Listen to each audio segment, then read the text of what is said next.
Today on the Rise of the Challenge podcast. Yeah, it was probably like the hardest sort of 6-month period of my life. Probably actually the last 6 months from now have been the most difficult, but certainly at the time it was really tough. I think that sort of transition post Rio, being so young and everybody just always telling me, you know, you're so young, how many Olympics are you going to go to? You're going to go to 3 Olympics or 4 Olympics? And there was never really a question in my mind of if I was going to go back. It was just how many, like how.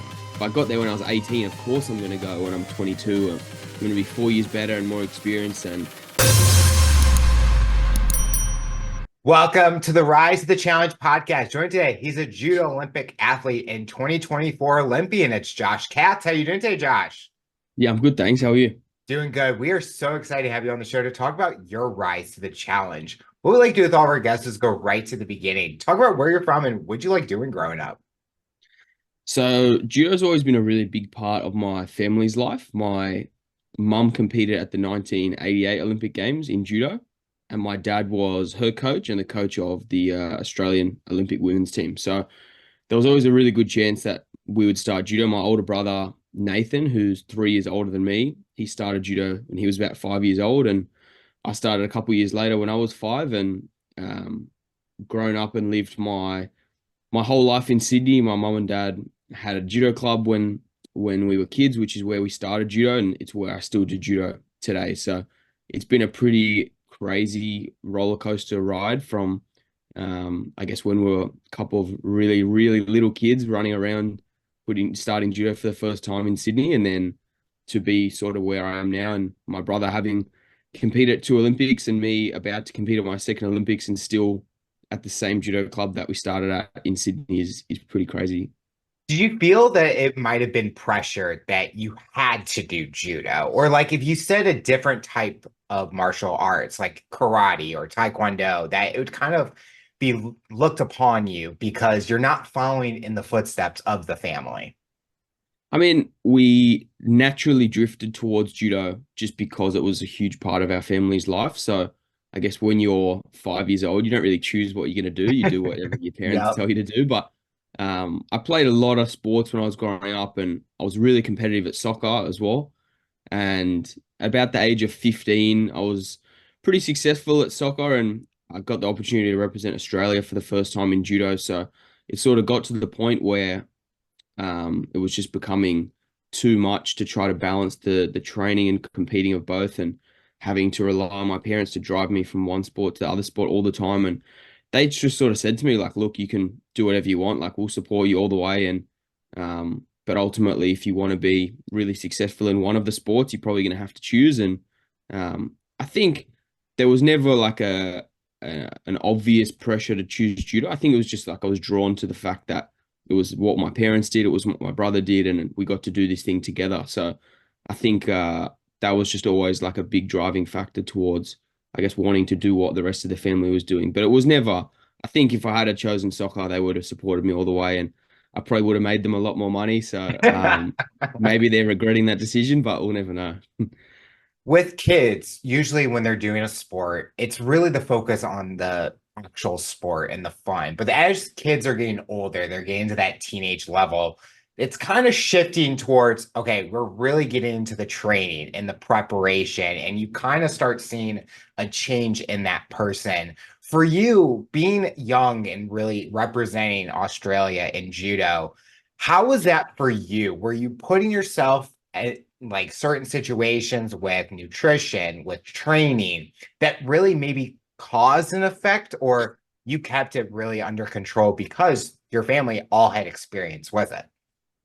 Yeah, I think you have to learn from your own mistakes to a degree. And I guess I was fortunate that I got to see my brother doing things a few years before me as well. So I guess I had a slight advantage that I guess some of the mistakes that he might have made with nutrition and training and stuff, that he was able to help me with those things, sort of, or give me a heads up prior to doing it. But I think to some degree, you do have to make your own mistakes, whether it is losing weight in a really stupid way, to then realize you need to ask help from somebody else, or doing like crazy training because you think that just like the harder and longer I train is the best thing for me. And I think sometimes you just have to be able to do it yourself to understand and to have the, I guess, athlete life experience to know what is better for you as you get a little bit older. But definitely it helped me a lot. Like having mum and dad knowing what good training was and what my brother knew that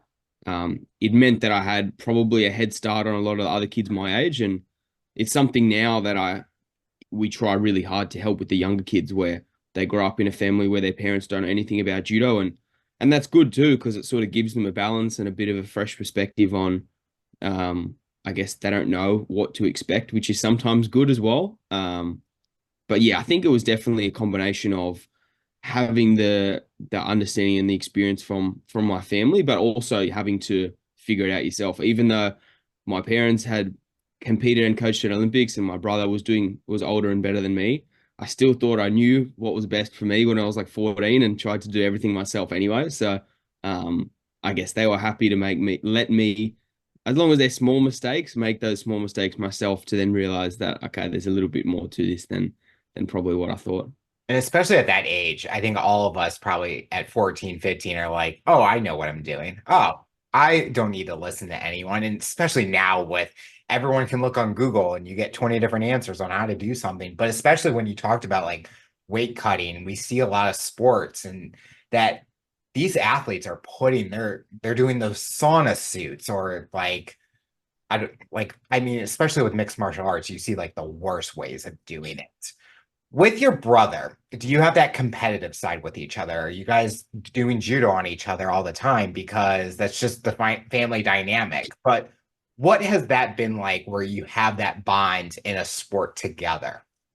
Yeah, it's a really good question. I think we've been asked that a lot. I guess a little bit less now. My brother retired the end of last year from his competing, so he now plays quite a big role in helping coach me as well. But for a really long time, that was sort of a question we got asked a lot was about like, oh, do you want like are you competitive with each other? And like the truth of it is that we were always really competitive, but it was always super positive. Like there was never any envy or any jealousy if one person did better than the other person. And I could honestly say that like I feel like I was just as happy for him doing well as when I did well. And there's been a lot of times as we got older in our sort of international careers where the stars never quite aligned when I would do a great on one day and he would lose early, or vice versa. I would do lose early and he would do great. And we're at the same comp and we're still warming each other up like later in the day. And I mean, Nathan got to go to the Tokyo Olympics and I didn't get to go. So, and there was like no part of me that was like, oh man, I can't believe he's there and I'm not there. It was just I was like, if I'm not there, I would rather him be Yeah. than anybody else. So, yeah, I think it was something that really helped us a lot as we were coming through our sort of international careers. Like, judo is a pretty lonely sport sometimes, and Australia being so far away from the rest of the world, we had to do a lot of traveling when we were younger without really any coach or a lot of teammates. We had to do a lot of just independent travel, and having each other there the whole time was the only reason probably that we were able to get through a lot of those periods and come out the other side and with a lot of success because we just had each other there the whole time that knew how the other person was and what they were going through and could relate to the challenge as well, because even our parents who know so much about judo, they weren't with us for a lot of those times. So they relate because they understand how hard the sport is, but they're not with you day to day. So I think we're really, really lucky that we had each other during that period, but it was always just positive. It was always really supportive. And honestly, like I couldn't have imagined getting where I am today without having him with me during during that journey. Especially during the time where you were really getting into the real sport and kind of going on the teams and stuff. And it's usually the time period where kids are really learning what do they want to do when they grow up. Was judo always that goal, that dream job that you were wanting to have where you're out there performing, being an athlete? Or in the back of your mind, you're like, I had this other dream job, but you never know. I could have end up doing that. I mean, when I was a kid, when I was young, like really young, it was always sport related. It wasn't necessarily judo. It was like Olympic related or sporting related. And to be honest, for a long time, I didn't know if that was going to be judo Olympic or trying to pursue like a career in soccer. And I ultimately figured it out probably about 15 years old. And but I think I just always knew that like the Olympics or like reaching the top of a sport was what I really wanted to do. And I guess judo being a minority sport, you always got told as a kid that you can't make a living off judo. You need to have a backup plan. You need to have a plan B. Like you can't live off it. And ultimately, like I don't live off a wage in judo. Like I don't make a wage from judo that allows me to live. But pretty much everything I have in my life is because of judo as well. So um, I guess in a funny way, it has led me to have a career in, I guess, a professional career, even despite not getting a wage. But so I guess it's funny how it sort of worked out. But I never had a dream of like being a doctor or a lawyer or anything like that. And I've finished university and I have a degree and I have lots of other things going on in my life too. But it always was judo as the focus. They were always just other things that were gonna allow me to do judo better. It wasn't really ever something that's like, I need these in case judo doesn't work out. It was just judo is going to work out. And then as much bonus as I have on top of that, then the better. Looking at your career with judo, the Olympic stage is the top tier for some athletes, and you've gotten to experience at least one Olympics, and now going to be qualifying, or you have qualified for your second one. Talk about that first time you qualified for Olympics. What was that experience like prior to getting to that country? So I guess you're 100% right. Judo, the Olympics is everything. Like it's, I guess you try to convince yourself that all the other tournaments matter, and they do to a degree. Like ultimately, when you retire, you're going to look back on not just the number of Olympics that you've been to, but all of the competitions and whatever medals that you've won and at sort of every level. But every athlete that does judo wants to go to the Olympics, and it's definitely the pinnacle of the sport.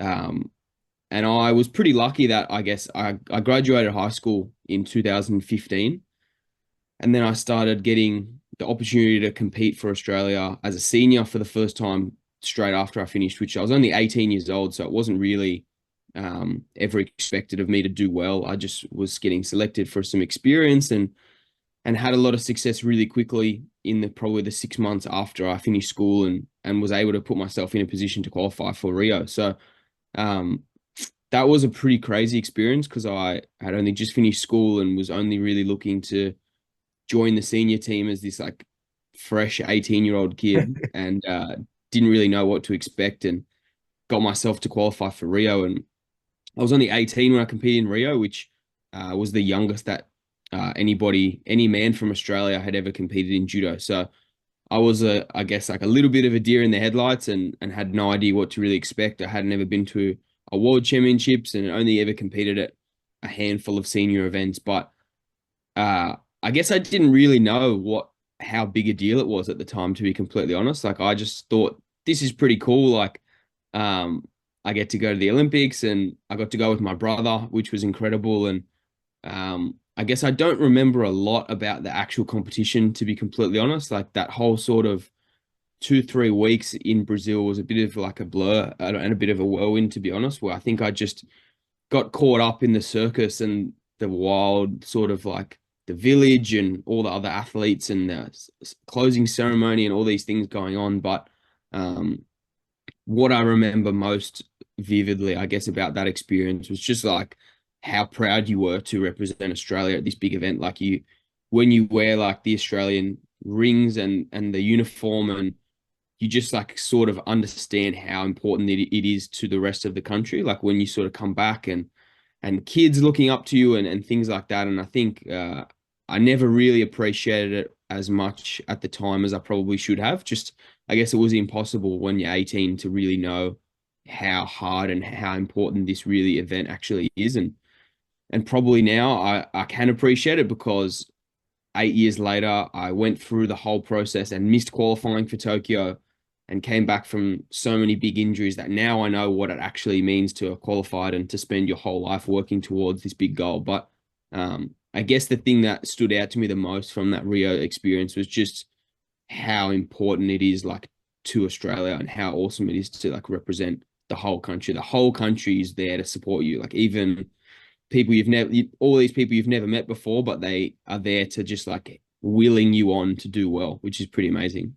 Especially with the Olympics. And I think a lot of people listening to this, judo is probably something that they have not Yeah. watched besides on the Olympics. And I can admit to that, that a lot of the sports that we see at the Olympic Games, I've never watched. But then once you see it on the Olympics and on TV, you're like, where has this been? And I Mm. think that's one of those sports. It's like, it's not, it might be popular here in the United States, but unless you're in it or aware of it, you have no idea. And you have millions of people from all over the world watching you during those weeks. And like you mentioned, you're an 18-year-old. And I can imagine when I was 18, I was not doing something like that. And you're traveling and going to these big countries and performing and participating. When you look at the 2020, that was a huge year with the pandemic, and that really changed a lot of athletes' course because they're all expecting to go to the Olympics in 2020. Pandemic hits and it goes to the next year, missing qualifications for that. How did that play mentally for you? And did you kind of feel, am I ever going to get an opportunity again? Did it cause from an injury? What was going on during that time? Yeah, it was, I mean, it was probably like the hardest sort of 6 month period of my life. Probably actually the last 6 months from now have been the most difficult, but certainly at the time it was really tough. I think that sort of transition post Rio, being so young and everybody just always telling me, you're so young, how many Olympics are you going to go to? You're going to go to 3 Olympics or 4 Olympics? And there was never really a question in my mind of if I was going to go back. It was just how many, like how if I got there when I was 18, of course I'm going to go when I'm 22. I'm going to be 4 years better and more experienced. And the qualifying system for judo changed quite significantly between the Rio and Tokyo cycles. And being from Australia or the Oceania sort of continent, it made it quite a lot more difficult. And then so yeah, that 2020 period came around and Australia went into a pretty strict lockdown. So my brother and I were literally just training in in a judo gi and running shoes on our concrete garage floor at home for like 6 months. Like it was just all we could do. We were trying to stay fit and strong and just had this massive like uncertainty around what's going to happen. Are we going to go to the Olympics or what's going on? And it got pushed back a year, which did give some relief, I think, to a degree, because you realized you had a little bit more time to prepare. And Australia was one of the strictest countries in terms of the lockdown sort of process. And so we were really relieved that we had a little bit more time. But then when it got pushed back to 2021 and we started traveling through the pandemic, and that was a really, really unpleasant experience, to be honest, because we were just going from competition and to competition, and you couldn't leave the hotel at all and getting all these COVID tests, and you just weren't able to perform well because you just couldn't enjoy the experience. And one of the reasons why I love judo is because you get to travel the world and embrace these new places and the crowds and everything, and that just didn't happen. You just competed in empty stadiums, and ultimately when it got to the end of the qualifying in Tokyo, it came down to sort of the last major event, and I needed a good result, and I wasn't able to get it. So that was a really, really hard sort of period in my life where I came back to Australia and we went back into lockdown again. So I had like another 3 or 4 months of just sitting at home and trying to figure out what I wanted to do with the rest of my life, to be honest. And um, I guess there was like a pretty long process of trying to figure out if I still wanted to do judo. I had about 4 months off, just sort of eating and drinking at home and having some pretty unhealthy habits, like physically and mentally, and wasn't in a really good headspace. But um, ultimately, I think I just wasn't quite ready to give up on my goal just yet. Like I still had the goal of wanting to win a medal at the Olympics, and I just think I would have just had so much regret if I had called it at that moment. And felt like I still was getting better and I had so much more still to give in my career that I think ultimately if I had just called it at that moment, I would have been proud to have gone to an Olympics for sure, especially being so young. But yeah, I knew I still had so much left in me, and ultimately I'm really glad that I had the support around me, like from my family and from some friends to sort of get me back in. it took me a little while to get going again and to sort of find my mojo, I guess, and like the buzz of like wanting to get back to competing again. But I was really glad that I did and was able to start the next year probably in the best shape of my whole career. So um yeah, ultimately I think everything worked out in the end and Nathan, my brother, got to compete in Tokyo. So that was incredible and that definitely helped me get through as well, to be honest, because seeing him compete in Tokyo and um that sort of gave me another boost of like, okay, I need to have another crack at this. Like this is too good to miss out on. Like I can't sit and watch it on TV. As from a young age to this point that we are in your story, training has been such a big part of your life. Did you ever feel that you got to be Josh, the person not an athlete, enjoy the personal life side, be with friends, family, where you're not really thinking about, okay, when's my next training session, and just enjoy it? Because did that sport put a lot of pressure on you and kind of that was just you were zone in on judo that you didn't really get to enjoy the other side? Yeah, it's a really good question. I think when you're young, I think you don't care as much, maybe. I think it was really easy, I guess, when I was younger to just be like, oh, I don't care about this. Like I'm doing judo. Like I love judo and to be honest, like once I finished school, when I was in high school, maybe a little bit, you felt like you were missing out on things because I was traveling a lot and missing out on a lot of stuff. But I think once I finished school, my sort of friendship circle got a lot smaller to a large majority of my close friends were people doing judo, whether they were from Australia or from other countries, and people that I was training with in England. I spent a lot of time in England, so a lot of my good friends were from a judo club there as well.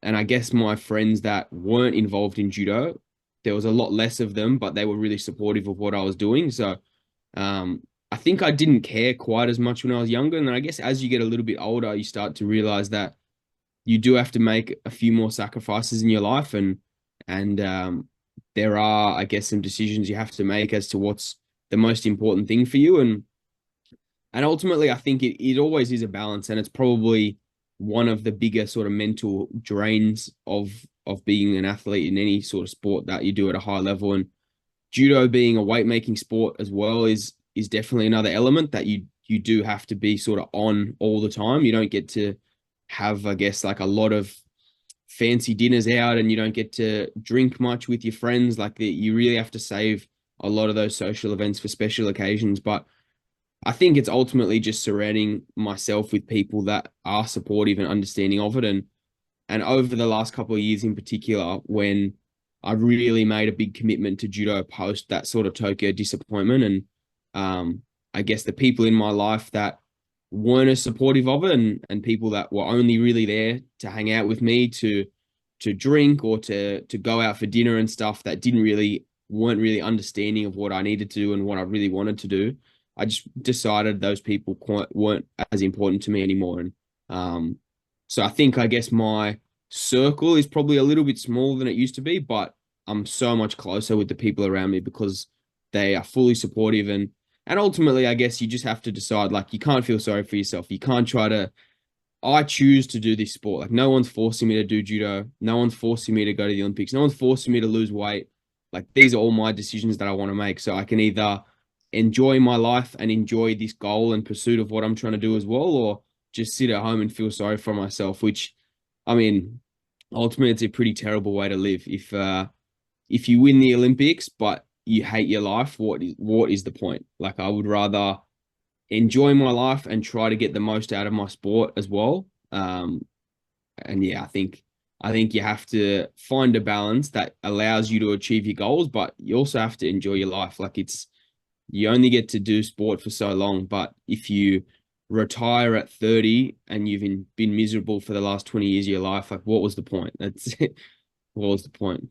But even taking that same concept and even outside of athletes, I think even everyday people notice the same thing is the people that support you the most on the passion projects or the career that you're on are your closest friends. And you kind of look at it, even from people from college, you have all those people that you're around. But once you get out into that real world, you notice that circle is getting smaller and the close friends are really going to be supporting you. And I've noticed that I have lost friends because they didn't support me on what I like to do. And I want the people that are there for me. And you're kind of experiencing the same thing where your closest friends might be in that circle of judo because that is something that you enjoy and they have that same passion. So I love the mindset that you have is you're taking advantage of every opportunity and you know that at some point it's going to end, but it's not ending right now. And you are looking towards what's that next goal that you're wanting.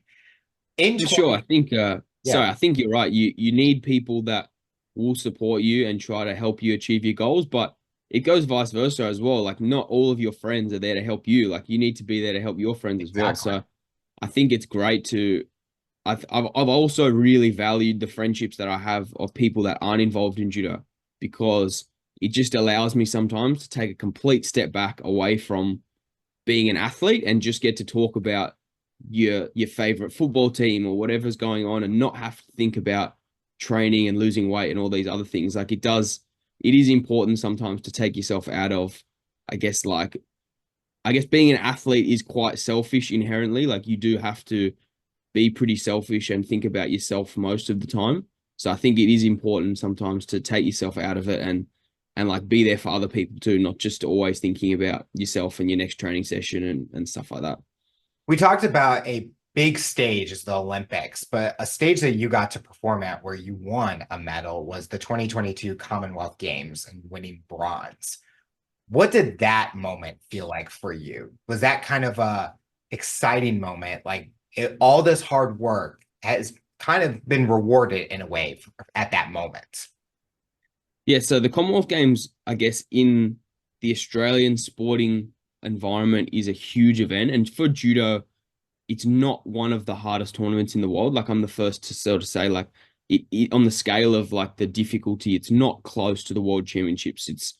But it is a big deal in Australia, and uh, that was a pretty crazy sort of experience because it was the first time my parents were able to come and watch my brother and I compete live since Rio overseas. So it had been 6 years since they'd come. My auntie came over to watch. My brother's girlfriend came over to watch as well. So we really had a lot of like sort of family support there, and we had a really big team from Australia, which is pretty uncommon at for Australia at big events like the Olympics. The last two Olympics, we've only had three competitors, and we had a team of 11, I think, at the Commonwealth Games. So that was a pretty amazing experience just because you have the feeling and the vibe of an Olympic Games, even though it isn't the like even though it is quite a lot smaller and you have a much better chance, I guess, to do well and to win a medal and to win gold. But you do feel like you're still a part of that Olympic sort of experience. You have a village and a big team, and you do really feel connected to like the Australian sporting community as well. And my brother and I competed on the same day at Commonwealth Games, which at the Olympics we would normally compete on separate days, different weight divisions, but the Com Games we were the same day, and I won my bronze medal, and about 10 minutes later, my brother won his bronze medal as well. So Oh, wow. I sort of won bronze, and then they were trying to like herd me into, I guess, like the marshalling area to try to prepare me for the medal ceremony. And I ran off and sprinted into the stands, and like they were trying to pull me back away, and I was just going like absolutely crazy in the stands, like cheering for my brother. And he had just come back from knee surgery really recently, like prior to the Commonwealth Games. So we didn't know if he was going to be able to get there at all. And so I guess having been to Rio together and then we missed out on going to Tokyo together, uh, this was sort of like our, I guess, like redemption, I guess, in a way, or not even redemption. It wasn't even about trying to prove a point. It was just about being back there and competing together again, which was awesome. And having our family there, and we both won bronze. And ultimately, we wanted to win gold. I think we were both in a position where we could have won gold, but it was amazing. Like it was probably the best memory I have of judo, to be completely honest. Just that feeling at the end of the day of knowing that we both won a medal and our family was there and a lot of our friends were there. That was pretty amazing. I won't forget that. The next big moment for you is 2024 in Paris. Congratulations on qualifying. Thank you. What are you excited about this opportunity? As you were 18 at the time of Rio, you're older now. You're going in not deer in the headlights, and you have experienced it. What are you most looking forward to this opportunity in Paris? I think that's a good question. The last sort of 2 years of qualifying have been very, very hard for me. I had a lot of really serious injuries, and this year in particular has been one of the most difficult years of my life, to be honest. So I think now getting to Paris and being able to compete, it's a slightly more feeling of like being grateful that I'm there and knowing now that like ultimately anything's possible. Like there was so many times over the past 2 years that I really didn't think I was going to be able to get there again. Um, and that wasn't self-doubt. That was just the facts of like the world is not really helping me at this moment. And I didn't really think it was going to happen for me. But now being able to get there, I think regardless of like sort of what the preparation looks like or who I have to compete against or anything like that, or it's just knowing that I guess like the fact that I was able to get here, like anything is possible now. And I think what is really cool about the Olympic Games is that you don't have to always be the best in the world to win. It sounds a bit funny, but you only have to be the best on one day. Yeah. Um, it's not about who has won the most medals or who's the fittest or the strongest or who is the highest ranked. It's just who is the best on one day. And I think that's what makes it really exciting for someone like me in my position where there's not a lot of pressure on me to do well because ultimately I wasn't supposed to be there. The world wasn't helping me to arrive in Paris this year, but I'm in a position now where I get to go. So I'm really planning and really looking forward to making something cool happen, I think. And just knowing that anything's possible, I guess, is what I sort of am going into this Olympics with a different mentality. It's just wild, like you mentioned, how one day can change the outcome. Like you could have been the last 3 years the number one athlete in your sport, but you get on that stage and one mess up and it's over. And it's like you think about 3 years that you were training for that one moment, and a lot of new stars are becoming from the Olympics. Is this your first time going to Paris? Kind of looking at the fun part about the Olympics. Is this your first time going to Paris? I've been to Paris before. There's probably the biggest tournament in the world in judo is in Paris every year, the Paris Grand Slam. And I got to compete there for the first time last year in February. And unfortunately, I lost pretty early in the day, so the crowd wasn't quite full. It was a pretty empty stadium, but when I lost, but sort of by the time it got to the end of the day and the medals and stuff were coming around, the crowd was full, and you just felt this like it's like a rock concert. Like the stadium atmosphere was incredible. So I know that it's going to be like that at the Olympics this year, and I can't wait. I think like once you get to feel the energy of the crowd and the support from all the people there, but like all of Australia watching as well, like you grow an extra leg. Like ultimately, I feel like there's absolutely nothing that can stop you once you get on the mat on that day.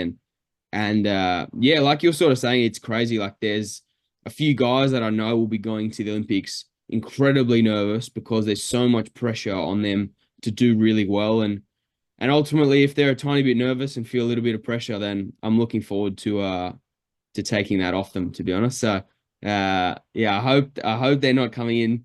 If they're coming in a little bit nervous or a little bit of pressure or a little bit scared of losing, then yeah, I'm looking forward to helping them on their way. You talked earlier about being a mentor and a speaker.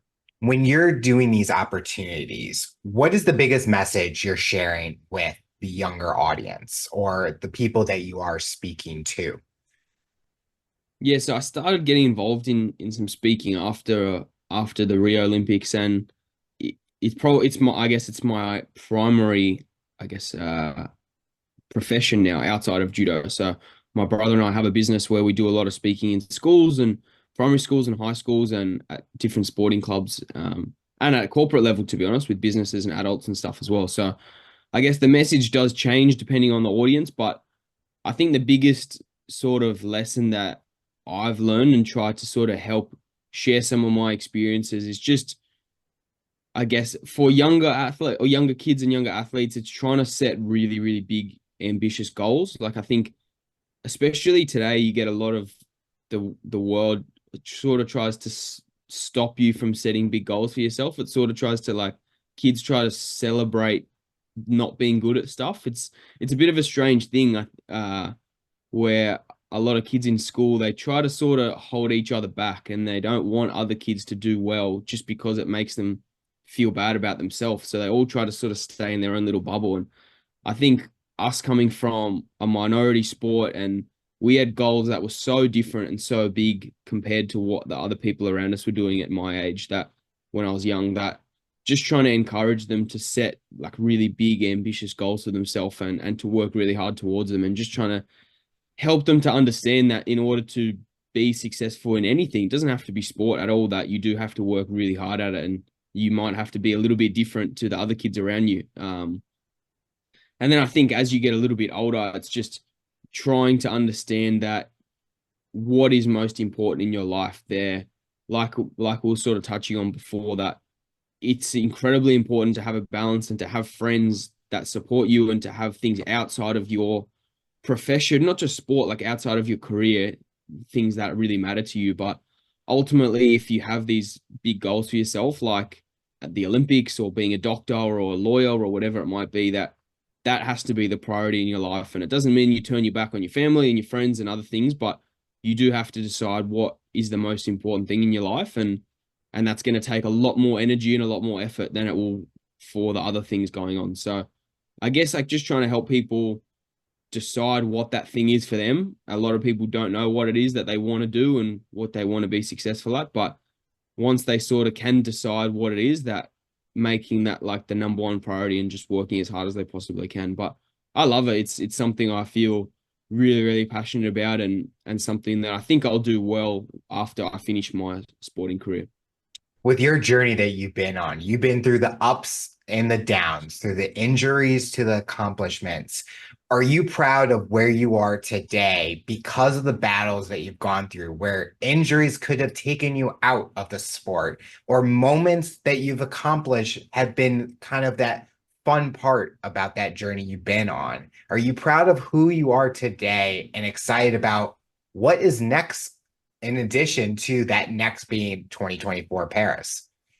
Yeah, absolutely. I think when you grow up, I guess as a judo, or when I was growing up, like the only thing that mattered to me was winning the Olympics. That was the only thing that mattered. And I guess that you think if I can't win the Olympics, then I've failed. Like that's the only thing that it's ever going to matter to me. And I guess as I've gotten a little bit older, and I still am really confident that I can win a medal at the Olympics, whether it's in Paris or in 4 years' time in LA. But I know, I guess, especially like today, that maybe my story is a little bit different. Like maybe what makes my story, I guess, like inspiring to some other people is not necessarily because I've won the Olympics, but it's like what it took for me to get there. And I heard actually a really great quote the other day, and it was like, what's more important, what you accumulate on your journey or who you become on the journey? And I thought it was like really fitting for me personally anyway, because it was like not necessarily how many medals that I've won, but like I guess who you become at the end of it, and what you have represented by getting to the end point, regardless of I guess how many accomplishments you have at the end of the period. So yeah, definitely I think there were a lot of moments where I really doubted if I was going to be able to get back to an Olympics or even keep doing judo. I guess there was quite a few doubts if this was going to be worth it, to be honest. Like how much more pain and struggle am I going to endure just for the chance to go back to an Olympics? Like I don't know if it's going to be worth it. And I guess I'll tell you for sure in a couple of months' time when I do compete. But I guess sitting now, like having just qualified for Paris, like it's unquestionably worth it. And I think um yeah, I am really proud that I'm able to get here today. And I guess ultimately with this new, I guess, sense of belief that I have from coming back from a lot of the injuries and difficulties that I've had, that I guess I now know that like anything is possible. And if that's an Olympic medal, then fantastic. And if it's not in Paris, then I'll work as hard as I can to try to make that happen in 4 years' time again. With knowing that you have qualified for Paris, is it less pressure on you now where you can kind of maybe enjoy the training process a little bit more, not have to really put so much stress on you? Or are you in that grind because you need to be in the best form to be at Paris? I think it's a little bit of both. I think in terms of the physical preparation, definitely doesn't take a back step. It's just as hard now as it has been. I guess I can't work any harder. It's not as if I'm turning it up another gear. Like I'm working as hard as I possibly can for every day for the last couple of years. But um I do think there's a different type of pressure now. It's not a fear of missing out on the Olympics, which I think was like something I was battling with for the last couple of months in particular. But it is now like, I guess, a little bit more excitement of like what I can gain rather than what I can lose. At this moment, I can't lose anything. Like I'm going to the Olympics. And now it's like, well, look how much I can gain from just being able to perform well on one day in Paris. So it's a slightly different mentality. And I guess it's definitely not, I don't want it to be interpreted as like, oh, I got nothing to lose. I'm gonna be fine if I lose first round. Like I definitely won't be fine if I lose first round. No. It's definitely a different mentality where I haven't been one of the guys that has won the world championships and a lot of medals in the lead up to the games where there's so much pressure on you because you have everything to lose. And for me, I have everything to gain. Like I definitely also have something to lose. Like the idea that you've got nothing to lose is crazy. Like everybody at the Olympics has something to lose and there's a lot to lose. But I think it's just looking at how much I have to gain rather than how much I have to lose. But which I think is a slightly more exciting and enjoyable headspace to be in. And I'm looking forward to that over the next probably 2 months. Definitely more so than the last 2 months where all I could think about was how much I've got to lose, which is a scary place to be as well. And it wasn't super pleasant. The final question I'll ask you, for someone that's listening to this interview based on your journey and experience, what tips or advice would you give them to overcome obstacles, accomplish their goals, and rise to the challenge? I think it's remembering why you started in the first place. And for me, why I started in the first place was to try to win a medal at the Olympics. And that was a pretty big childhood dream. And I think it can be hard to remember that childhood dream sometimes, but I guess when times get really hard and you're not really sure why you're doing it, it's just remembering like why you want to achieve the goals. And for me, for the last couple of months in particular, where it had to be more than just about me. It couldn't just be about because I want glory or I want to wear a medal around my neck. It had to be something a little bit bigger than that to sort of give me the boost. And I sort of drew back on the people that have helped me along the way and wanting to sort of like give back to them how much they've supported me on my journey and knowing how much I could impact and sort of like inspire younger athletes and younger people with like my resilience and rising to the challenge. Like you said, it's a great name for a podcast. But yeah, just I think remembering why you want to achieve the goals, I think is always something that I've drawn back on when times are really, really tough and allowed me to always just push myself a little bit more and to never give up on the journey because there's a big reason for why I want to do it. And ultimately, if you give up, then you're giving up on those reasons as well. And if you're really strong and you feel really passionate about why you're doing it, then there's no reason why you can't achieve just about anything. Josh, I want to thank you so much for coming on the show and talking about your rise to the challenge. We're excited to see you compete in the 2024 Olympic Games, and you're inspiring so many people, and we're excited to have you on the show. Thank you very much. Thanks for having me. Tune in next time to hear my next guest talk about their rise to the challenge. Remember to follow and subscribe on all major audio platforms, and make sure to subscribe to our YouTube channel to get a full-length episode in video format. What path do you take to accomplish your goals? You decide.